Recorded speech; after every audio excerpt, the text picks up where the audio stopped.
I'm the kind of person that if I see something as a problem, I don't want to identify it as a problem. So what I do is I create a solution for that problem and start seeing it as a challenge.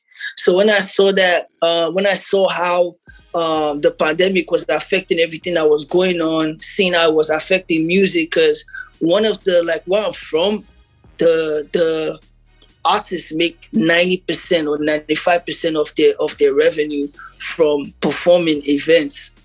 You know, that's how Nigerian music and Afrobeat music became as big as it is, because we were literally performing this music everywhere.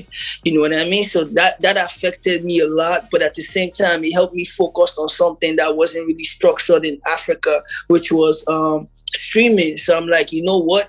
Instead of, basking into what it is that's a problem right now to almost every artist in the world, why don't I find a solution for this? Okay, now I got to get my streaming numbers up. I got to get my team right in America, and I have to build the audience I have that's already growing in diaspora that I used to streaming.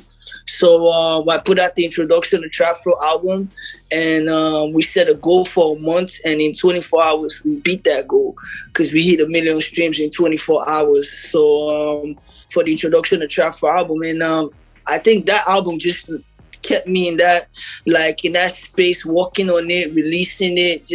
It took the whole of the quarantine season from me, so I was only about that while the whole thing was going on, So yeah, that was how I got through it. I got through it making the album, and seeing it get to where it is today is a blessing, and we're still pushing it. Me, I see social media as cable, right?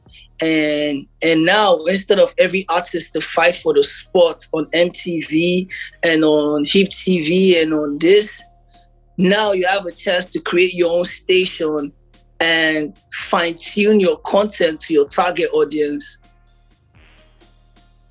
So that's how I see social media, you know what I mean? And whether you like it or not, there's people that like me for maybe just the way I dress, and there's people that like me for my music, and there's people that like me just because I have a famous song. There's people that just like people because they're famous and stuff like that. So what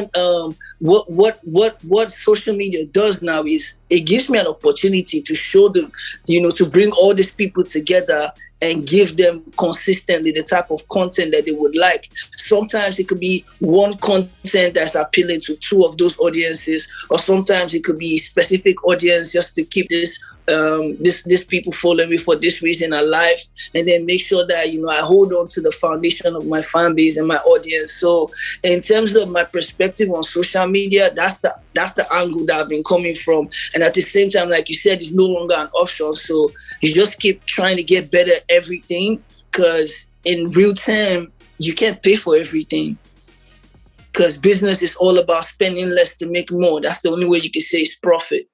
You know what I mean? So sometimes you just have to learn and build in your team, like within yourself, to get the best out of your talent and social media platforms as well as an artist. So that's the perspective that, I hit it with when it comes to social media.